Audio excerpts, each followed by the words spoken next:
خالد کا لشکر خورنک تک پہنچ گیا۔ دشمن کی فوج کا کہیں بھی نام و نشان تک نہ ملا۔ خالد نے لشکر کو روک لیا اور اپنے ایک جاسوس سے کہا کہ وہ قصبے کے اندر جائے اور دیکھے کہ دشمن کی فوج وہاں تو نہیں۔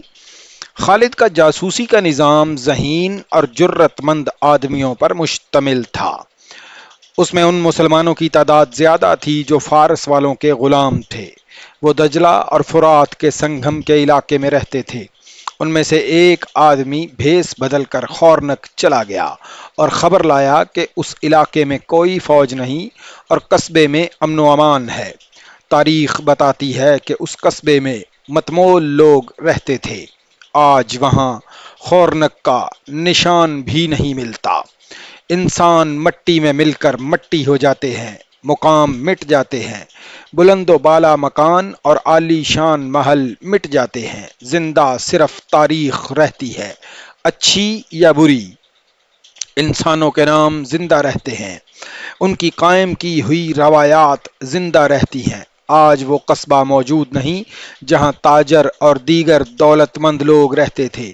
خالد نے آتش نمرود میں کودنے سے پہلے اس قصبے کے قریب قیام کیا۔ قصبہ نہیں رہا، خالد زندہ ہے، ان کی روایت زندہ ہے۔ مثنہ بن حارثہ کو، عاصم اور عدی کو اور ان 18,000 مجاہدین کو تاریخ نے زندہ رکھا ہے۔ ان کے گھوڑوں کے سموں کی گرد کو سورج کی کرنوں نے چوما ہے۔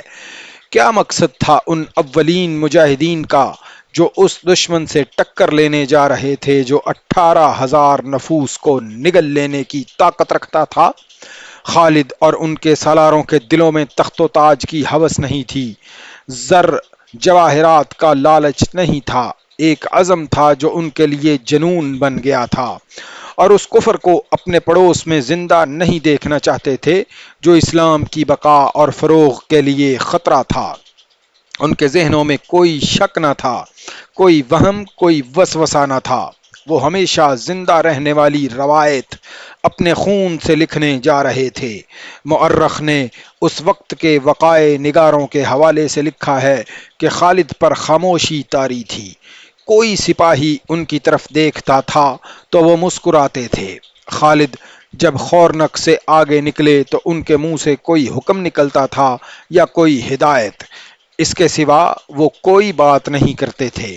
مثنہ بن حارثہ شب خون اور دن کی چھاپا مار جنگ کا اور بھاگ دوڑ کر لڑنے والی لڑائی کا ماہر تھا۔ وہ جب خالد کو بتاتا تھا کہ وہ یوں کرے گا اور یوں کرے گا تو خالد کے منہ سے ہر بار یہی الفاظ نکلتے تھے: اللہ تجھے اجر دے گا ابن حارثہ۔ خالد اپنے لشکر کو خورنک سے پرے پرے آگے لے گئے۔ انہیں ایسی توقع نہیں تھی کہ دشمن کو بے خبری میں جا لیں گے۔ انہیں معلوم تھا کہ دشمن ضرورت سے زیادہ بیدار ہوگا۔ خالد نے حکم دیا کہ اس قصبے پر نظر رکھنے کے لیے چند ایک مجاہدین کو پیچھے رہنے دیا جائے تاکہ اس میں سے نکل کر کوئی آدمی ہیرا یہ اطلاع نہ دینے چلا جائے کہ مسلمانوں کا لشکر آ رہا ہے۔ یہ پھندا تھا جس میں مدینے کا لشکر جا رہا تھا۔ وہ علاقہ گھات کے لیے موزوں تھا، لیکن گھات کے بھی آثار نظر نہیں آتے تھے۔ یہی ہو سکتا تھا کہ دشمن کا لشکر اچانک ہر طرف سے آئے گا اور 18,000 کے اس لشکر کو گھیرے میں لے کر سالاروں سے سپاہیوں تک کاٹ دے گا۔ کچھ اور آگے گئے تو ایک ٹیکری آ گئی۔ خالد نے گھوڑے کو ایڑ لگائی اور ٹیکری پر چڑھ گئے۔ اللہ کے حکم سے لشکر رک گیا۔ اللہ کے سپاہیوں، خالد نے بلند آواز سے کہا، تم پر اللہ کی رحمت ہو۔ آج خدائے وحدہ لا شریک نے تمہیں بڑے سخت امتحان میں ڈال دیا ہے۔ آج اللہ کے رسول کی روح مقدس تمہیں دیکھ رہی ہے۔ آج تم ایک پہاڑ سے ٹکرانے اور اسے ریزہ ریزہ کرنے جا رہے ہو۔ اب جس لشکر کے ساتھ تمہارا مقابلہ ہوگا وہ پہاڑ سے کم نہیں۔ مجاہدین اسلام، اگر آج تم نے پیٹھ دکھائی تو تمہیں نہ خدا بخشے گا نہ دشمن۔ آج اس عہد سے آگے بڑھو، فتح یا موت۔ ہماری جانیں اللہ کی امانت ہیں، یہ امانت اللہ کو لوٹانی ہے، لیکن باوقار طریقے سے۔ اللہ تمہارے ساتھ ہے۔ تعداد اور ہتھیاروں کی کمی اور افراط شکست اور فتح کا باعث نہیں بن سکتے۔ فتح جذبے اور عزم سے حاصل ہوتی ہے۔ اس یقین کے ساتھ آگے بڑھو کہ رسول اللہ کی روح مقدس تمہارے ساتھ ہے۔ خالد نے اپنے لشکر کے جذبے کو اور زیادہ گرما دیا اور لشکر کو آگے بڑھنے کا حکم دیا۔ وہ ہیرا کے عقب کو جا رہے تھے۔ اس طرح انہیں خاصا بڑا چکر کاٹنا پڑا۔ جب شہر کے قریب گئے تو بھی دشمن کا کوئی سپاہی نظر نہ آیا۔ دیوار کے اوپر اور برجوں میں بھی کوئی نظر نہیں آتا تھا۔ امنیشیا میں بھی ایسے ہی ہوا تھا۔ خالد نے اسے دھوکہ سمجھا تھا، لیکن یہ دھوکہ نہیں تھا۔ دشمن شہر خالی کر کے چلا گیا تھا۔ ہیرا میں بھی آتش پرستوں کی فوج کہیں نظر نہیں آتی تھی۔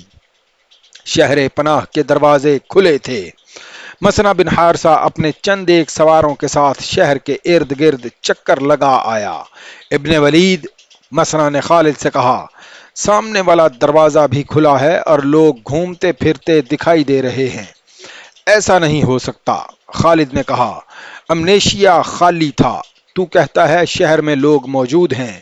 یہ پھندہ ہے بن حارثہ، یہ جال ہے۔ عاصم اور عدی کو بلاؤ۔ دونوں سالار آئے تو خالد نے انہیں بتایا کہ شہر کی کیفیت کیا ہے۔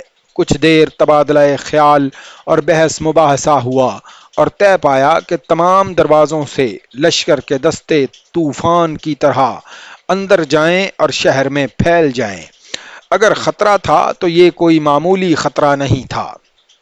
خالد نے اپنے لشکر کو جس طرح شہر میں داخل ہونے کو کہا تھا، اس طرح اکیلے اکیلے مجاہد کے کٹ جانے یا مکانوں میں چھپے ہوئے تیر اندازوں کے تیروں کا نشانہ بننے کا خطرہ تھا، لیکن خالد نے یہ خطرہ مول لے لیا اور لشکر کو شہر میں داخل کر دیا۔ مجاہدین دوڑتے ہوئے اور گھوڑے دوڑاتے ہوئے اندر گئے۔ شہر کے لوگ چھپنے یا بھاگنے کی بجائے باہر آ گئے۔ عورتیں چھتوں پر چڑھ گئیں۔ بعض لوگ گھروں میں چھپ گئے تھے اور انہوں نے دروازے بند کر لیے تھے، لیکن قتل و غارت اور لوٹ مار نہ ہوئی تو چھپے ہوئے لوگ بھی باہر آ گئے۔ خالد نے سارے شہر میں اعلان کرایا کہ جس گھر میں آتش پرستوں کے لشکر کا کوئی آدمی ہو اسے گھر سے نکال دو۔ کسی مکان سے ایک بھی تیر آیا اس مکان کو آگ لگا دی جائے گی۔ شہر کے معززین اور سرکردہ افراد کا ایک وفد خالد کے پاس آیا اور بتایا کہ شہر کے کسی بھی گھر میں فوج کا کوئی آدمی نہیں۔ فوج کہاں گئی؟ خالد نے پوچھا۔ مدائن چلی گئی ہے، وفد کے سردار نے کہا۔ حاکم ازادبہ کہاں ہے؟ وہ بھی چلا گیا ہے۔ خالد کو جواب ملا، مجھے کون یقین دلا سکتا ہے کہ ہمارے ساتھ دھوکہ نہیں ہوگا؟ خالد نے پوچھا، کون مان سکتا ہے کہ حاکم بھی چلا جائے، فوج بھی چلی جائے اور رعایا اپنے دشمن کی فوج کو اپنے شہر میں دیکھ کر بھی امن و امان سے رہے اور اسے اپنے دشمن کا کوئی خوف نہ ہو؟ ہم سالار مدینہ کو یہی یقین دلانے آئے ہیں کہ ہیرا کی رعایا امن و امان سے رہے گی اور امن و امان کی درخواست کرتی ہے۔ وفد کے سردار نے کہا، دھوکہ آپ کے ساتھ نہیں ہوگا، دھوکہ ہمارے ساتھ ہوا ہے۔ جس رعایا کو اس کا حاکم اور فوج دشمن کے رحم و کرم پر چھوڑ جائے، وہ رعایا دشمن کو دوست بنانے کی کوشش کرے گی، دشمن کو دھوکہ دینے کا خطرہ مول نہیں لے گی۔ ہم اس فوج کا ساتھ نہیں دے سکتے جس نے کاظمہ میں شکست کھائی، الیئیس سے بھاگی، امنیشیا جیسا شہر خالی کر کے بھاگ آئی اور یہ اتنا بڑا شہر اور اپنی رعایا کو چھوڑ کر بھاگ گئی ہے۔ تم کیا چاہتے ہو؟ خالد نے پوچھا۔ امن، وفد کے سردار نے جواب دیا۔ شہر کے باشندے امن کی اور اپنے جان و مال اور عزت کے تحفظ کی قیمت دیں گے۔ ہم قیمت نہیں لیا کرتے، خالد نے کہا۔ خدا کی قسم، امن کے جواب میں امن دیں گے۔ کیا میرے لشکر کے کسی ایک بھی آدمی نے کسی کے گھر سے کوئی چیز اٹھائی ہے؟ کسی کی عزت پر ہاتھ ڈالا ہے؟ نہیں، وفد کے سردار نے کہا۔ ہم صرف اس شہر کے اموال کو مال غنیمت سمجھتے ہیں جس کے باشندے بھاگ گئے ہوں۔ خالد نے کہا، تم اپنے گھروں میں موجود تھے اور تم ہمارے مقابلے میں بھی نہیں آئے، اس لیے یہ میرا فرض ہے کہ میں اس شہر کے باشندوں کو اپنی پناہ میں لے لوں اور میں اس کی کوئی قیمت نہیں لوں گا۔ جاؤ، امن سے آئے ہو تو امن سے جاؤ، بے شک یہ ہے وہ طاقت جو آپ کو ہر میدان میں فتح دیتی ہے۔ وفد کے سردار نے سر اٹھا کر خالد سے کہا اور چل دیا۔